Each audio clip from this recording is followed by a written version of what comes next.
ಲೋಕಸಭಾ ಚುನಾವಣೆಯ ಎರಡನೇ ಹಂತದ ಮತದಾನಕ್ಕೆ ದಿನಗಣನೆಗಳು ಪ್ರಾರಂಭವಾಗಿದೆ. ಆದರೆ ಉತ್ತರ ಕನ್ನಡ ಜಿಲ್ಲೆಯಲ್ಲಿ ಬಿರುಸಿನ ಪ್ರಚಾರಗಳು ರಾಜಕೀಯ ಪಕ್ಷದ ಅಭ್ಯರ್ಥಿಗಳು ಮಾಡ್ತಾರಂಥದ್ದು. ಇವತ್ತು ನಮ್ಮ ಜೊತೆ ಕಾಂಗ್ರೆಸ್ನ ಅಭ್ಯರ್ಥಿಯಾಗಿರುವಂತಹ ಅಂಜಲಿ ನಿಂಬಾಳ್ಕರ್ ಅವರಿದೆ. ಅವರನ್ನು ಮಾತಾಡ್ಸೋಣ. ಹೇಗೆಲ್ಲ ಪ್ರಚಾರವನ್ನು ಕೈಗೊಂಡಿದ್ದಾರೆ ಅನ್ನೋದನ್ನು ಕೂಡ ಕೇಳೋಣ. ಮೇಡಮ್, ಉತ್ತರ ಕನ್ನಡ ಜಿಲ್ಲೆ ಲೋಕಸಭಾ ಕ್ಷೇತ್ರ ಹೋಲಿಸಿದರೆ ಭಾಳಷ್ಟು ಕಾಂಗ್ರೆಸ್ಗೂ ಇತಿಹಾಸ ಇದೆ, ಬಿ ಜೆ ಪಿಗೂ ಕೂಡ ಒಂದು ಇತಿಹಾಸ ಇರುವಂಥದ್ದು. ಅದರಲ್ಲಿಯೂ ಕೂಡ ಮಹಿಳೆಯರು ಅಭ್ಯರ್ಥಿಗಳಾದಾಗ ಗೆಲುವನ್ನು ಕಂಡಿರುವಂಥದ್ದು. ಈಗ ಹೇಗಿದೆ ನಿಮಗೆ ಈಗ ಪ್ರಚಾರದ ಅಬ್ಬರ? ನಮಸ್ಕಾರ. ನನಗೆ ಖುಷಿ ಆಯಿತು. ನೀವು ಒಂದು ದಿನ ಇತ್ತು, ನೀವು ಎಲ್ಲ ಮೀಡಿಯಾ ಮಾಧ್ಯಮದ್ದು ಹೇಳ್ತಾ ಇದ್ರು ಇದು ಬಿ ಜೆ ಪಿ ಭದ್ರಕೋಟೆ ಅಂತ.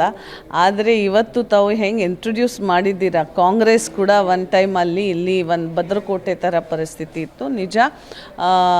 ಈಗ ಅಂತ ಆಫ್ಟರ್ ಮಾರ್ಗ್ರೆಟ್ ಅಲ್ವಾ ಮೇಡಮ್ ಜಿ, ಖಂಡಿತವಾಗಿ ಈ ಬಾರಿ ಒಂದು ಮಹಿಳೆ ಕೊಟ್ಟಿದ್ದಂಥ ಸಂದರ್ಭದಲ್ಲಿ ಎಲ್ಲ ಮತದಾರರು ಭಾಳ ಖುಷಿ ವಾತಾವರಣ ಇದೆ. ಸ್ವಯಂ ಪ್ರೇರಿತಾಗಿ ಅವರು ಸ್ವಂತಾಗಿ ಹೇಳ್ತಾ ಇದ್ದಾರೆ, ಕಾಂಗ್ರೆಸ್ ಗ್ಯಾರಂಟಿ ನಮಗೆ ಸಿಗ್ತಾ ಇದೆ, 2,000 ಸಿಗ್ತಾ ಇದೆ. ಬರ ಪರಿಸ್ಥಿತಿನಲ್ಲಿ ಕೂಡ ನಮಗೆ ಒಂದು ಆಧಾರ ಈ ಗ್ಯಾರಂಟಿಯಿಂದ ಆಗಿದೆ. ಸೊ ಅದಕ್ಕೆ ನಾವು ಎಲ್ಲರೂ ಈ ಬಾರಿ ಕಾಂಗ್ರೆಸ್ಗೆ ಮತ ಮಾಡ್ತೀನಿ ಅಂತ ಅಭಿಪ್ರಾಯ. ಇಡೀ 1-2 ಕ್ಷೇತ್ರ ಅಲ್ಲ, 8 ಕ್ಷೇತ್ರದಿಂದ ಇದೆ ಅಭಿಪ್ರಾಯ ಬರ್ತಾ ಇದೆ. ಮೇಡಮ್, ಒಂದು ಉತ್ತರ ಕನ್ನಡ ಜಿಲ್ಲೆ ಲೋಕಸಭಾ ಕ್ಷೇತ್ರದಲ್ಲಿ ಮತದಾನ ಸಂದರ್ಭದಲ್ಲಿ ಸಾಕಷ್ಟು ಬೇರೆ ಇದಾಗಿರುವಂಥದ್ದು ಏನಂತಂದರೆ ಕೋಟಾ ಮತದಾನಗಳು, ಯಾರೂ ಅಭ್ಯರ್ಥಿ ಬೇಡ ಅನ್ನಂತಹ ಒಂದು ತೀರ್ಮಾನಕ್ಕೆ ಹಿಂದಿನಿಂದಲೂ ನಮ್ಮ ಜಿಲ್ಲೆಯ ಜನರು ಭಾಳಷ್ಟು ಬಂದಿರುತ್ತೆ. ಯಾಕೆಂತಂದರೆ ಕಳೆದ ಲೋಕಸಭಾ ಚುನಾವಣೆ ಹೋಲಿಸಿದರೆ ನೋಟಾ ಮತದಾನಗಳು ಹೆಚ್ಚು ಆಗಿರುವಂಥದ್ದು. ಈಗ ಯಾವ ನಿರೀಕ್ಷೆಯನ್ನು ಮಾಡ್ತಾರೆ? ಯಾಕೆಂದರೆ ನೋಟಾ ಮತದಾನ 16,000ಕ್ಕೂ ಹೆಚ್ಚು ಮತದಾನಗಳು ಆಗಿರುವಂಥದ್ದು ಹಿಂದಿನ ಇದನ್ನು ಹೋಗ್ತಾರೆ. ಪ್ರತಿ ಲೋಕಸಭಾ ಕ್ಷೇತ್ರದಲ್ಲಿ ಮತದಾನ ಆದಾಗಲೂ ಕೂಡ ಹೆಚ್ಚೆಚ್ಚು ಆಗ್ತಾ ಇರುವಂಥದ್ದು. ಈಗ ಏನು ಅವರಿಗೆ ಹೇಳಲಿಕ್ಕೆ ಇಷ್ಟಪಡ್ತಾರೆ? ಯಾಕೆಂದರೆ ಅಭ್ಯರ್ಥಿಗಳೇನು ಎಲ್ಲರನ್ನೂ ತ್ಯಜಿಸುವಂತಹ ಒಂದು ವರ್ಗಕ್ಕೆ ಮತದಾರ ಬಂದಾಗ ನೀವೇ ಅವ್ರಿಗೆ ಏನು ಹೇಳಲಿಕ್ಕೆ ಇಷ್ಟಪಡ್ತೀರಿ? ಎಲ್ಲ ಮತದಾರರಿಗೆ ಅದೇ ಹೇಳಲಿಕ್ಕೆ ಬಯಸ್ತೀನಿ, ದಯವಿಟ್ಟು ನೋಟಾ ಅಂತ ನಿಮ್ಮ ಮತ, ಬಹುಮೂಲ್ಯ ಮತ ಚಲಾಯಿಸಬೇಡ. ಯಾಕೆ ಅಂದರೆ ನಿಮ್ಮ ಹಕ್ಕು ಇದೆ. ಇದು ಯಾರ್ದು ಚುನಾಯಿತಿ ಪ್ರತಿನಿಧಿ ಆಗಿದ್ದರೆ ಅವರು ನಿಮ್ಮ ಸೇವೆ ಮಾಡಬೇಕು ಅಂತ ಒಂದು ಭಾವನೆಯಿಂದ ತಾವು ಎಲ್ಲರೂ ಇರ್ತಕ್ಕಂಥ ಅಭ್ಯರ್ಥಿಯಲ್ಲಿ ಯಾರು ಒಳ್ಳೆಯ ಅನಿಸುತ್ತಾ ಇದೆ ಅವರಿಗೆ ಹಾಕಬೇಕು ಅಂತ ಒಂದು ಅವಕಾಶ ಈ ಬಾರಿ ತಾವು ಎಲ್ಲರೂ ಕಾಂಗ್ರೆಸ್ಗೆ ಕೊಡಬೇಕು ಅಂತ ಕೂಡ ಹೇಳಲಿಕ್ಕೆ ಬಯಸ್ತೀನಿ. ನೋಟಾ ದಯವಿಟ್ಟು ಹಾಕಬೇಡ. ಯಾಕೆಂದರೆ ಇರೋದು ಅಭ್ಯರ್ಥಿಯಲ್ಲಿ ಒಂದು ಚಾಯ್ಸ್ ಮಾಡಿ. ನನಗೆ ಚಾಯ್ಸ್ ಮಾಡಿದರೆ ಭಾಳ ಖುಷಿ ಆಗ್ತದೆ. ಯಾಕೆಂದರೆ 30 ವರ್ಷ ತಾವು ಎಲ್ಲರೂ ಬಿ ಜೆ ಪಿಗೆ ಅವಕಾಶ ಕೊಟ್ಟು ನೋಡಿದ್ದೀರಾ. ಒಂದು ಚಾನ್ಸ್ ಕಾಂಗ್ರೆಸ್ ಅಭ್ಯರ್ಥಿಗೆ ನನಗೆ ಕೊಡಿ ಅಂತ ಕೂಡ ನಿಮ್ಮ ಚಾನಲ್ ಮುಖಾಂತರ ಎಲ್ಲ ಜನರಿಗೆ ವಿನಂತಿ ಮಾಡಲಿಕ್ಕೆ ಬಯಸ್ತೀನಿ. ಹಿಂದಿನ ವಿಧಾನಸಭಾ ಚುನಾವಣೆಯಲ್ಲಿ ಗ್ಯಾರಂಟಿ ಒಂದಷ್ಟು ಸೀಟ್ಗಳನ್ನು ತರಲಿಕ್ಕೆ ಒಂದು ಪ್ರೇರಣೆ ಆಯಿತು. ಈ ಬಾರಿ ಅಂತಹ ಚುನಾವಣೆ ನಮ್ಮ ಕ್ಷೇತ್ರದಲ್ಲಿ ಇರುವಂಥದ್ದು. ಈಗ ನೀವು ಯಾವ ರೀತಿ ಅದನ್ನು ಹೇಳಲಿಕ್ಕೆ ಇಷ್ಟಪಡ್ತೀವಿ? ಇಲ್ಲ ನೋಡಿ, ಈಗ ಜನರಿಗೆ ಆ ಪಿ ಪ್ರಚಾರ ಅದರ ಬಗ್ಗೆ ಅರ್ಥ ಆಗಿದೆ.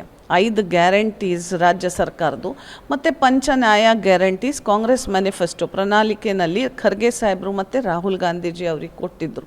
ಸೊ ಇದು 10 ಗ್ಯಾರಂಟೀಸ್ ಖಂಡಿತವಾಗಿ ಮುಟ್ಸಿದ್ದೀವಿ, ಮುಟ್ಸ್ತಾರೆ ಅಂತ ವಿಶ್ವಾಸದಿಂದ ಜನರಿಗೆ ಈಗ ಕೈಗೆ ಕೆಲಸ ಬೇಕು, ಹೊಟ್ಟೆ ತುಂಬಲಿಕ್ಕೆ ಊಟ ಬೇಕು, ಅನ್ನ ಬೇಕು. ಸೊ ಅದು ಎಲ್ಲ ಕಾಂಗ್ರೆಸ್ ಕೊಡ್ತಕ್ಕಂಥ ಸಂದರ್ಭ ಬಂದಾಗ ಇವರು ಎಲ್ಲರೂ ಹೇಳ್ತಾ ಇದ್ದಾರೆ, ಹೌದಪ್ಪ ಹಿಂದುತ್ವ ಬೆಂಕಿ ಹಾಕೋದು ಕೆಲಸ, ಅದರ ಮೇಲೆ ನಮ್ಮ ಮನೆ ನಡೆಸಲಿಕ್ಕೆ ಸಾಧ್ಯ ಇಲ್ಲ.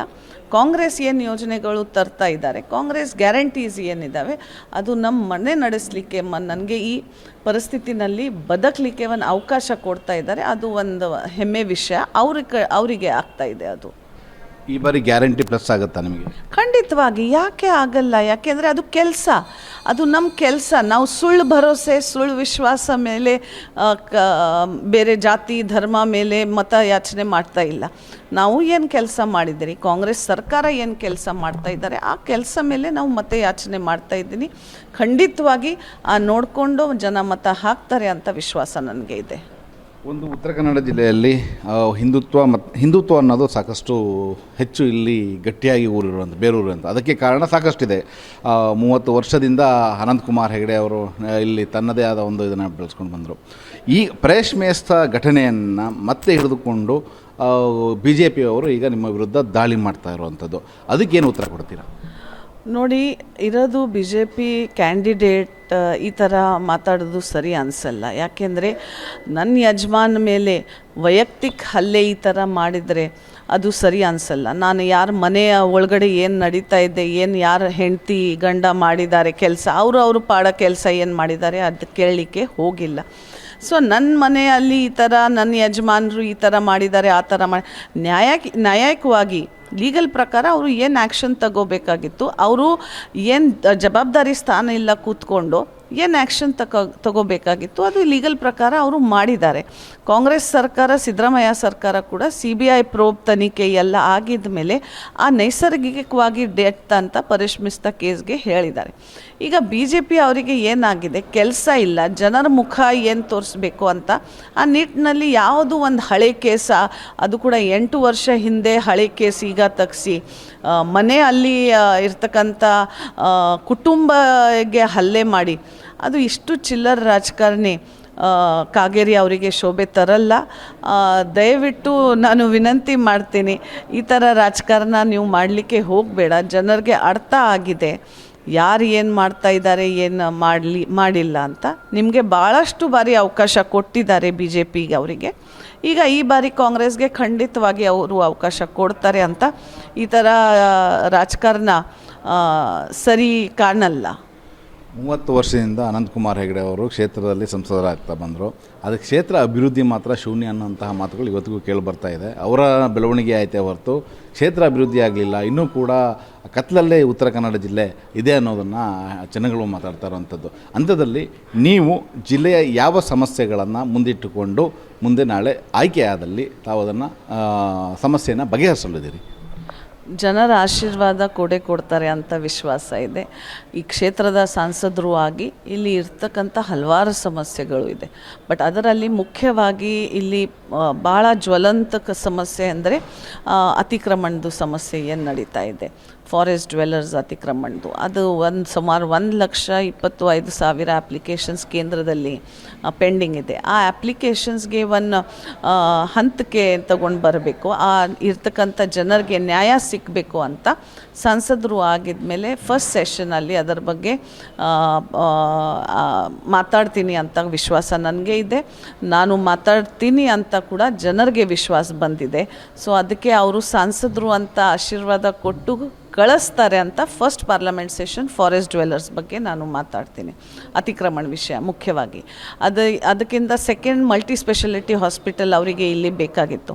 ನಿನ್ನೆನೇ ನಮ್ಮ ಮುಖ್ಯಮಂತ್ರಿಗಳು ಮತ್ತು ಉಪಮುಖ್ಯಮಂತ್ರಿಗಳು ಇಬ್ಬರೂ ಸೇರಿ ಆ ಭರವಸೆ ಈ ಉತ್ತರ ಕನ್ನಡ ಜಿಲ್ಲೆ ಸ್ಪೆಸಿಫಿಕ್ಲಿ ಕುಮಟಾ ಅಲ್ಲಿ ಕೊಟ್ಟಿದ್ದಾರೆ, ನಾವು ಇಲ್ಲಿ ಒಂದು ಮಲ್ಟಿ ಸ್ಪೆಷಾಲಿಟಿ ಹಾಸ್ಪಿಟಲ್ ಮಾಡಿಕೊಡ್ತೀವಿ ಅಂತ. ಅದು ಒಂದು ದೊಡ್ಡ ವಿಶ್ವಾಸ. ಯಾಕೆಂದರೆ ಡಾಕ್ಟರ್ ಅಭ್ಯರ್ಥಿ ಇರ್ತಕ್ಕಂಥ ಅವರು ಏನು ಅನಿಸಿಕೆ ಇದೆ, ನಂದು ವೈಯಕ್ತಿಕ ಅನಿಸಿಕೆ ಏನಿದೆ ಮತ್ತು ಜನರ ಕಷ್ಟ ಏನಿದೆ, ಅದು ಇಬ್ಬರೂ ಸೇರಿ ಇಬ್ಬರೂ ಅದು ಮಾಡಿಕೊಟ್ಟಿದ್ದಾರೆ. ಅದು ಒಂದು ಸಂತೋಷ ವಿಷಯ ನಿನ್ನೆ ನನಗೆ ಅಂತ ಆಯಿತು. So multi speciality hospital Uttara Kannada ಜಿಲ್ಲೆಯಲ್ಲಿ ಆಗುತ್ತೆ ಅಂತ ವಿಶ್ವಾಸ ನಿನ್ನೆ ಬಂದಿದೆ. ಮೂರನೇ ಇಲ್ಲಿ ನ್ಯಾಷನಲ್ ಹೈವೇದು ಏನು ಆಗ್ತಾ ಇದೆ ಅದು ಭಾಳ ಟೈಮಿಂದ ಕಳೆದು 10 ವರ್ಷದಿಂದ ಇನ್ನೂ ಕಂಪ್ಲೀಟ್ ಆಗಿಲ್ಲ ಅಂತ. ಬೇಸಿಕಲಿ ದೆನ್ ಸೆಂಟ್ರಲ್ ಸ್ಕೀಮ್ಸ್ ಏನು ಸೀಬರ್ಡ್ ಮತ್ತು ಕೈಗಾದು ಆ ಥರ ಏನು ಸ್ಕೀಮ್ಸ್ ಬಂದಿದೆ ಅದರಲ್ಲಿ ಎಂಪ್ಲಾಯ್ಮೆಂಟ್ ಲೋಕಲ್ ಅವರಿಗೆ ಸಿಕ್ಕಲಿಲ್ಲ. ಸೊ ಅದಕ್ಕೆ ಎಂಪ್ಲಾಯ್ಮೆಂಟ್ ಜನ್ರೇಷನ್ ಬಗ್ಗೆ ಕೂಡ ಆ ಸ್ಕೀಮ್ಸ್ಗೆ ಸೆಂಟ್ರಲ್ ಯೋಜನೆ ಏನಿದ್ದಾವೆ ಅದು ಸ್ಕೀಮ್ಸ್ಗೆ ಸೆಂಟ್ರಲ್ ಎಂಪ್ಲಾಯ್ಮೆಂಟ್ ಇಲ್ಲಿ ಲೋಕಲ್ ಎಂಪ್ಲಾಯ್ಮೆಂಟ್ ಸಿಕ್ಕಬೇಕು ಅಂತ ಕೂಡ ಒಂದು ಒತ್ತಾಯ ಬರ್ತಾ ಇದೆ. ಅದು ಕೂಡ ಒಂದು ವಿಷನ್ ನನಗೆ ಇದೆ. ಮುಖ್ಯವಾಗಿ ಪೋರ್ಟ್ಸ್ದು ಮಾರಾಟ ಏನು ನಡೀತಾ ಇದೆ, ಪೋರ್ಟ್ಸ್ ಮಾರಾಟ ಆಗಿ ಫಿಷರ್ಮೆನ್ ಸಮುದಾಯಕ್ಕೆ ಏನು ಕಷ್ಟ ಆಗ್ತಾ ಇದೆ ಅದ್ರ ಬಗ್ಗೆ ಕೂಡ ಮೊನ್ನೆ ನನಗೆ ಗಮನಕ್ಕೆ ಬಂದಿದೆ. ಅದು ಕೂಡ ನಾನು ನಿನ್ನೆ ಮುಖ್ಯಮಂತ್ರಿ ಅವ್ರಿಗೆ ಗಮನಕ್ಕೆ ತಿಳಿಸಿದ್ದೀನಿ ಆ ವಿಷಯ. ಅದರ ಬಗ್ಗೆ ಕೂಡ ಅವರು ಕ್ರಮ ತಗೊಳ್ತಾರೆ ಅಂತ ಕೂಡ ಹೇಳಿದ್ದಾರೆ.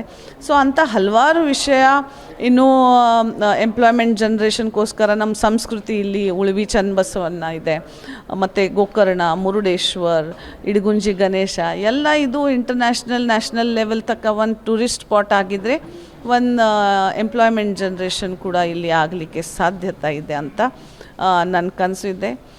ಖಂಡಿತವಾಗಿ ಎಲ್ಲ ಒನ್ ಟೈಮ್ ಆಗಲ್ಲ, ಬಟ್ ಒಂದು ಮಾಡಿ ಮುಖ್ಯವಾಗಿ ಅತಿಕ್ರಮಣ ವಿಷಯ ಬಗ್ಗೆ ಮೊದಲನೇ ಬಾರಿ ಮಾತಾಡ್ತೀನಿ.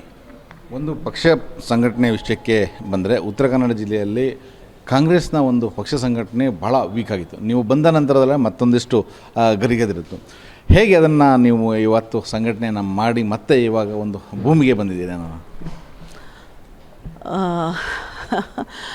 ಜನರ ಕೃಪೆಯಿಂದ ಎಲ್ಲ ಶಾಸಕರು, ಉಸ್ತುವಾರಿ ಮಂತ್ರಿ, ಸೀನಿಯರ್ ಮಾಜಿ ಮಂತ್ರಿ ಆರ್ ವಿ ದೇಶಪಾಂಡೆ ಸಾಹೇಬರು ಎಲ್ಲರೂ ಒಗ್ಗಟ್ಟೆಯಾಗಿ ಕೆಲಸ ಮಾಡ್ತಕ್ಕಂಥ ಜನ ನೋಡ್ತಾ ಇದ್ದಾರೆ. ಕಾಂಗ್ರೆಸ್ ಎಲ್ಲ ಆರ್ಗನೈಸೇಷನ್ಸ್ ನೋಡ್ತಾ ಇದ್ದಾರೆ. ಇಲ್ಲಿ ಇರ್ತಕ್ಕಂಥ ಪ್ರತಿಯೊಂದು ಕಾರ್ಯಕರ್ತರು ಕೂಡ ನೋಡ್ತಾ ಇದ್ದಾರೆ. ಸೊ ಅದು ಒಗ್ಗಟ್ಟೆ ಕೆಲಸ ಆಗ್ತಾ ಇದೆ ನೋಡಿಕೊಂಡು ಎಲ್ಲ ಕಾರ್ಯಕರ್ತ ಮತ್ತು ಸೆಕೆಂಡ್ ಥರ್ಡ್ ಲೈನ್ ಲೀಡರ್ಸ್ಗೆ ಒಂದು ಹುಮ್ಮಸ್ ಬಂದಿದೆ. ಹೌದು ಅಪ್ಪ, ಎಲ್ಲರೂ ಒಗ್ಗಟ್ಟೆ ಇದ್ದಾರೆ, ನಾವು ಕೂಡ ಮಾಡಿ ತೋರಿಸ್ತೀವಿ ಅಂತ ಗ್ರಾಸ್ ರೂಟಿಂದ ಆ ಹುಮ್ಮಸ್ಸಿಂದ ಎಲ್ಲರೂ ಮಾಡ್ತಾ ಇದ್ದಾರೆ. ಅದು ಭಾಳ ಖುಷಿ ಸಂದರ್ಭ. ಆರ್ಗನೈಸೇಷನ್ವಾಗಿ ಗಟ್ಟಿಯಾಗಿ ಕಾಂಗ್ರೆಸ್ ಈ ಬಾರಿ ನಿಲ್ತಾರೆ ಅಂತ ವಿಶ್ವಾಸ ನನಗೆ ಕಾಣ್ತಾ ಇದೆ. ಮೇಡಮ್, ನೀವು ಈಗ ಅಲ್ಪ ಸಮಯದಲ್ಲಿ ಇಡೀ ಕ್ಷೇತ್ರವನ್ನು ಓಡಾಡಿದ್ರಿ. ಯಾಕೆಂದರೆ ಮಹಿಳೆಯರು, ನೀವು ಹೋದಲ್ಲೆಲ್ಲ ಮಹಿಳೆಯರು ನಿಮಗೆ ಬಾಗಿನವನ್ನು ಮುಡಿಯನ್ನು ತುಂಬ್ತಾ ಇದ್ರು. ಅಂಥದ್ರಲ್ಲಿ ನಿಮಗೆ ತುಂಬ ಫೀಲ್ ಅನಿಸಿದ ಘಟನೆ?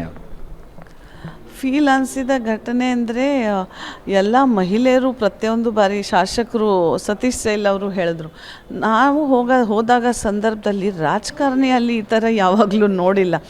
ಆದರೆ ನೀವು ಬಂದ ತಕ್ಷಣ ಒಂದು ಮಹಿಳೆ ಬಂದಿದ್ದಾರೆ ಅಂತ, ನಮ್ಮ ಮನೆಗೆ ಬಂದಿದ್ದಾರೆ, ಆ ಥರ ಮಗಳು ಥರ ನಿಮಗೆ ಏನು ಉಡಿ ತುಂಬ್ತಾ ಇದೆ, ಅದು ಭಾಳ ಒಂದು ಇಮೋಷ್ನಲ್ ಸೆನ್ಸಿಟಿವ್ ಇಶ್ಯೂ ಥರ ಆ ಗಂಡಸರಿಗೆ ಕೂಡ ಎಲ್ಲರಿಗೆ ಅನಿಸುತ್ತಾ ಇದೆ. ಅದು ಭಾಳ ಖುಷಿ. ಮನೆ ಮಗಳು ಥರ ಎಲ್ಲ ಉತ್ತರ ಕನ್ನಡ ಜಿಲ್ಲೆಯ ನನಗೆ ನೋಡ್ತಾ ಇದ್ದಾರೆ ಅಂತ ಒಂದು ಖುಷಿ ಸಂದರ್ಭ ಇದೆ.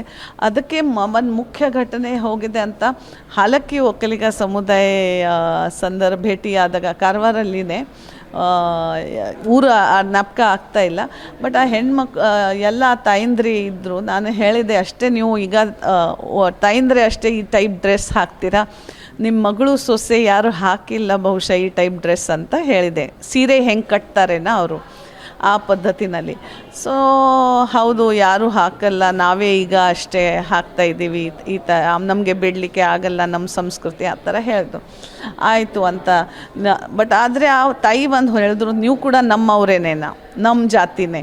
ನಾನು ಹೇಳಿದೆ, ನಿಮ್ಮ ಜಾತಿ ಇಲ್ಲ, ನಾನು ಸೀರೆ ನೋಡಿ ಹೆಂಗೆ ಕಟ್ಟಿ, ಇಲ್ಲ ನೀವು ಮಂಗಳಸೂತ್ರ ನೋಡಿಲ್ಲ, ನಿಮ್ಮದು ನಮ್ಮ ಥರನೇ ಮಾಲ ಹಾಕಿದ್ದೀರಾ ನೀವು, ಅದಕ್ಕೆ ನೀವು ನಮ್ಮ ಮಗಳೇ ಆ ಥರ. ಆ ತಾಯಿ ಹಾಲಕ್ಕಿ ಒಕ್ಕಲಿಗ ತಾಯಿ ಹೇಳಿದ್ರು, ಅದು ಒಂದು ಬಿಗ್ ಆಶೀರ್ವಾದ ಥರ ನನಗೆ ಅನಿಸಿದ್ರು ಭಾಳ. ಮತ್ತು ಇಷ್ಟು ವಯಸ್ಸಿಂದ ಕೂಡ ಅಬ್ಸರ್ವೇಷನ್ ನೋಡಿ ಅವ್ರದ್ದು ಒಂಥರ ಮಾತಾಡೋದು ಪದ್ಧತಿ, ಕಣ್ಣಲ್ಲಿ ನೀರು ತರೋದು, ಆ ಥರ ಸ್ನೇಹ ಪ್ರೀತಿ ಸಿಗ್ತಾ ಇದೆನಾ, ಅದೇ ದೊಡ್ಡ ಆಶೀರ್ವಾದ ಇದೆ. ಇಲೆಕ್ಷನ್ ಮುಂದೆ ಏನಾಗ್ತದೆ ನೋಡೋಣ. ಜನ ಆಶೀರ್ವಾದ ಪ್ರೀತಿ ಇದ್ದರೆ ಖಂಡಿತವಾಗಿ ಅವರು ಕಷ್ಟಕ್ಕೆ ಒಂದು ದೇವರು ನಿಲ್ಲಿಸ್ಬೇಕಾದ್ರೆ ಅವರು ಸಾಂಸದರು ಆಗಿ ಕಳಿಸ್ತಾರೆ ಅಂತ ವಿಶ್ವಾಸ ಇದೆ. ಬಟ್ ಆದರೆ ಕೂಡ ಇಷ್ಟು ಆಶೀರ್ವಾದ ಸ್ನೇಹ ಪ್ರೀತಿ ನನಗೆ ಭಾಳ ಉತ್ತರ ಕನ್ನಡ ಜಿಲ್ಲೆಯಿಂದ ಸಿಗ್ತಾ ಇದೆ. ಜನರ ಮನಸ್ಸಿನ ಜೊತೆ ಬರೀತಾ ಇದೆ. ಖಂಡಿತವಾಗಿ ಅದು ಆಗ್ತಾ ಇದೆ. ಇನ್ನೊಂದೇನಂತಂದರೆ ಪದೇ ಏನಾಗುತ್ತೆ ಅಂದರೆ ಧರ್ಮ, ಜಾತಿ ಈ ರೀತಿಯ ಸಂಘರ್ಷದ ಮಾತುಗಳು ಜಿಲ್ಲೆಯಲ್ಲಿ ಈಗ ಕೇಳಿ ಬರ್ತಾ ಇದೆ. ಹಿಂದೆ ಯಾವುದೋ ಒಂದು ಮೋದಿ ಅಲೆಯನ್ನು ಇಟ್ಕೊಂಡು ಅಥವಾ ಮೋದಿ ಹೆಸರನ್ನು ಇಟ್ಕೊಂಡು ಹೋಗ್ತಾರೆ. ಈಗಲೂ ಕೂಡ ಮೋದಿ ಹೆಸರನ್ನು ಇಟ್ಕೊಂಡು BJP ಹೋಗ್ತಾರೆ.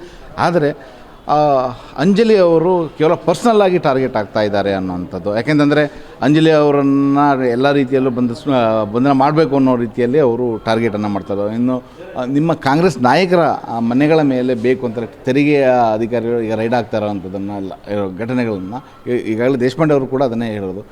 ರಾಜಕೀಯವಾಗಿ ಟಾರ್ಗೆಟ್ ಮಾಡಬೇಡಿ, ರಾಜಕೀಯವಾಗಿ ಅಧಿಕಾರಿಗಳು ಟಾರ್ಗೆಟ್ ಮಾಡಬಾರ್ದು ಅಂತ ಏನು ಹೇಳಲಿಕ್ಕೆ ಇಷ್ಟಪಡ್ತೀನಿ?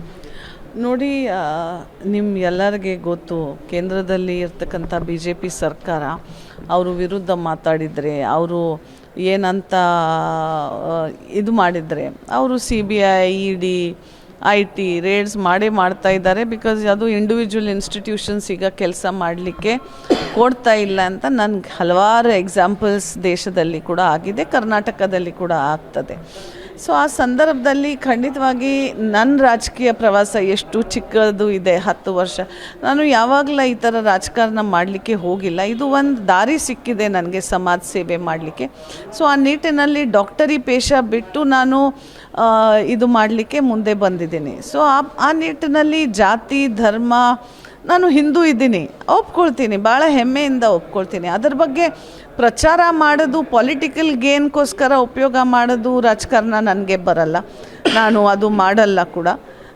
ಯಾವಾಗ ಏನು ಸಂದರ್ಭ ಬರ್ತದೆ, ನಮ್ಮ ಕೆಲಸ ಮೇಲೆ, ನನ್ನ ಇಚ್ಛಾಶಕ್ತಿ ಮೇಲೆ, ಹೋರಾಟ ಮೇಲೆ, ಡಿಸಿಪ್ಲಿನ್ ಮೇಲೆ, ಹಾರ್ಡ್ ವರ್ಕ್ ಮೇಲೆ, ಜನರ ಕಷ್ಟಕ್ಕೆ ಏನಂತ ಚೂರು ಪರಿಹಾರ ಕೊಡಲಿಕ್ಕೆ ನಮಗೆ ಅವಕಾಶ ಸಿಕ್ಕಿದರೆ ಅದು ಅವಕಾಶ ಅವರು ಕಷ್ಟ ನಿವಾರಣೆ ಮಾಡಲಿಕ್ಕೆ ಸರಿಯಾಗಿ ಉಪಯೋಗ ಮಾಡಬೇಕು ಅಂತ ಆ ನಿಟ್ಟಿನಲ್ಲಿ ರಾಜಕಾರಣ ಮಾಡ್ತಾಯಿದ್ದೀನಿ.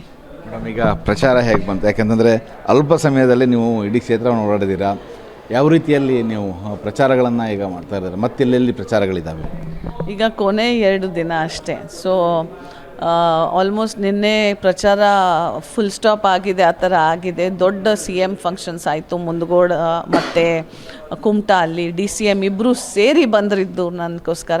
ಸೊ ಅದು ಒಂದು ದೊಡ್ಡ ಶಕ್ತಿ. ಬೈಕ್ ರ್ಯಾಲಿ ಕೂಡ ದೊಡ್ಡದು ಆಯಿತು ಕುಮಟಾ ಅಲ್ಲಿ. ಇವತ್ತು ಕೂಡ ಕಾರವಾರ ಅಂಕೋಲ ಬೈಕ್ ರ್ಯಾಲಿ ಮಾಡ್ತಾಯಿದ್ದೀವಿ. ಸೊ ಜನರಿಗೆ ಯಾವ ನಿಟ್ಟಿನಲ್ಲಿ ಇವತ್ತು ಫಿಶರ್ಮ್ಯಾನ್ಗೆ, ಫಿಶ್ ಮಾರ್ಕೆಟ್ಗೆ ಭೇಟಿ ಮಾಡಲಿಕ್ಕೆ ಹೋಗ್ತಾ ಇದ್ದೀನಿ.